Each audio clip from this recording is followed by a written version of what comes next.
Hi hello friends, welcome to my YouTube channel.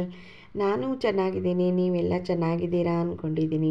ಶಿಲ್ಪಕಲೆಗಳ ತವರೂರು ಬೇಲೂರಿನ ಒಂದು ಚಿಕ್ಕ ಕಿರು ಪರಿಚಯವನ್ನು ನಾನು ನಿಮ್ಮ ಜೊತೆ ಮಾಡ್ತಾಯಿದ್ದೀನಿ. ನೀವು ಮೊದಲಿಗೆ ದೇವರ ದರ್ಶನ ಮಾಡ್ಕೊಂಡಿದ್ದೀರಾ ಅಂತ ಅಂದ್ಕೊಂಡೆ. ಈಗ ಇದರ ಇತಿಹಾಸದ ಒಂದು ಚಿಕ್ಕ ಪರಿಚಯ ನಿಮ್ಮ ಜೊತೆ ಶೇರ್ ಮಾಡ್ತಾ ಇದ್ದೀನಿ. ಕ್ರಿಸ್ತಶಕ 1117 ಇಸ್ವಿಲಿ ನಿರ್ಮಾಣಗೊಂಡಂತಹ ಈ ಟೆಂಪಲ್ಲು ಇದು ಕಂಪ್ಲೀಟ್ ಆಗಲಿಕ್ಕೆ ತೆಗೆದುಕೊಂಡಂತಹ ವರ್ಷಗಳು 103 ವರ್ಷಗಳಾಗಿತ್ತು.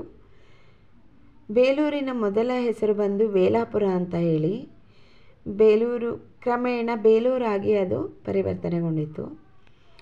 ಇದು ಹೊಯ್ಸಳರ ಕಾಲದ 12ನೇ ಶತಮಾನದ ಒಂದು ಟೆಂಪಲ್. ಈ ಟೆಂಪಲ್ಲು ನೋಡಲಿಕ್ಕೆ ಸ್ಟಾರ್ ಆಕಾರದಲ್ಲಿ ಇದೆ. ಇದೇ ಟೆಂಪಲ್ಲಿಗೆ 900 ವರ್ಷಗಳ ಹಳೆಯ ಇತಿಹಾಸನೇ ಇದೆ. ಈ ಟೆಂಪಲ್ ಪೂರ್ತಿ ಬಂದು ಬಳಪದ ಕಲ್ಲಿನಿಂದನೇ ಕೆತ್ತಿರುವಂತಹದ್ದು. ಎಷ್ಟು ಸುಂದರವಾಗಿ ಕೆತ್ತಿದ್ದಾರೆ ನೋಡಿ. ಈ ಕಲಾಕೃತಿಗಳನ್ನು ನೋಡ್ತಾ ಇರುವಂಥ ನಾವೇ ಪುಣ್ಯವಂತರು. 900 ವರ್ಷದ ಹಳೆಯ ಟೆಂಪಲ್ ಆದ್ರೂ ಇವತ್ತಿಗೂ ಇಷ್ಟು ಸುಂದರವಾಗಿದೆ. ನಾವು ಕೂಡ ಇದನ್ನು ಇಷ್ಟೇ ಜೋಪಾನವಾಗಿ ಕಾಪಾಡ್ಕೊಂಡು ಬಂದರೆ ನಮ್ಮ ಮಕ್ಕಳು ಕೂಡ, ನಮ್ಮ ಮಕ್ಕಳು, ನಮ್ಮ ಮೊಮ್ಮಕ್ಕಳು ಅವರು ಕೂಡ ಇದನ್ನು ನೋಡೋ ಭಾಗ್ಯ ಸಿಗುತ್ತೆ ಅಂತ ಅಂದ್ಕೊಂಡಿದ್ದೀನಿ. ಈ ಕಂಬ ಬಂದು ಸುಮಾರು 40 ಅಡಿ ಎತ್ತರದಲ್ಲಿದೆ. ಇದಕ್ಕೆ ಯಾವುದೇ ಸಪೋರ್ಟ್ ಇಲ್ಲ. ಇದು ಭೂಮಿಯ ಗುರುತ್ವಾಕರ್ಷಣ ಬಲದ ಮೇಲೆ ನಿಂತಿದೆ. ಈ ಗಣೇಶ ಬಂದು ದೇವಸ್ಥಾನದ ಹಿಂಭಾಗದಲ್ಲಿದೆ, ದಕ್ಷಿಣ ದಿಕ್ಕಲ್ಲಿದೆ. ಗಣೇಶ ಇಲಿ ಮೇಲೆ ನಿಂತಿದೆ. ಎಷ್ಟು ಚೆನ್ನಾಗಿ ಕೆತ್ತಿದ್ದಾರೆ ನೋಡಿ. ತುಂಬ ಚೆನ್ನಾಗಿದೆ ಇಲ್ಲಿನ ಕಲಾಕೃತಿಗಳು. ಒಂದೊಂದು ನೋಡ್ತಾ ಇದ್ದರೆ ಟೈಮ್ ಹೋಗೋದೇ ಗೊತ್ತಾಗಲ್ಲ.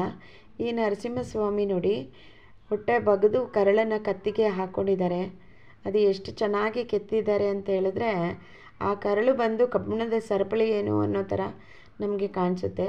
ಈ ವಿಗ್ರಹನ ಹಾಳು ಮಾಡಿದ್ದಾರೆ ನೋಡಿ. ಎಷ್ಟು ಚೆನ್ನಾಗಿದೆ ಒಂದೊಂದು ಕಲಾಕೃತಿಗಳು. ಇಲ್ಲಿ ನೋಡಿ, ಈ ಕಂಬಗಳ ಮಧ್ಯೆ ನಾವು ಒಂದು ಪೇಪರನ್ನು ನುಸುಳಿಸ್ಬೋದು.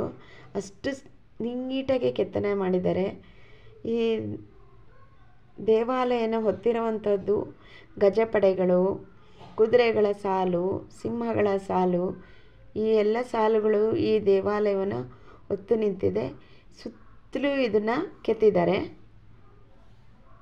ದೇವಾಲಯದ ಒಳಗಿನ ಆವರಣ ನೋಡಿ ಎಷ್ಟು ಚೆನ್ನಾಗಿ ಕೆತ್ತಿದ್ದಾರೆ. ಇದು ನೋಡಲಿಕ್ಕೆ ಎಷ್ಟು ಖುಷಿಯಾಗುತ್ತೆ ಅಂತ ಹೇಳಿದ್ರೆ ಅಷ್ಟು ಚೆನ್ನಾಗಿದೆ. ಇದು ದೇವರ ದರ್ಶನ ಕೂಡ ನಿಮ್ಗೆ ಮಾಡಿಸೋಣ ಅಂತ ಅಂದ್ಕೊಂಡು ಈಗ ಸಂಜೆ ಮಂಗಳಾರತಿ ಆಗ್ತಾಯಿತ್ತು. ವಿಡಿಯೋ ಮಾಡಲಿಕ್ಕೆ ಬಿಡಲಿಲ್ಲ, ಆದರೂ ದೂರದಿಂದ ನಿಂತ್ಕೊಂಡು ಸ್ವಲ್ಪನೇ ವಿಡಿಯೋ ಮಾಡ್ಕೊಂಡಿದ್ದೀನಿ. ಇದನ್ನು ನಿಮ್ಗೆ ಇನ್ನೊಂದು ಸರಿ ತೋರಿಸ್ಬೇಕು ಅನ್ನಿಸ್ತು, ತೋರಿಸಿದ್ದೀನಿ. ಮತ್ತು ಇದೊಂದು ವಿಶೇಷವಾದ ಕಂಬ. ಇದನ್ನು ಹೋದರೆ ಮಿಸ್ ಮಾಡ್ಕೋಬೇಡಿ, ನೋಡಿ. Thank you for watching my channel. Thank you.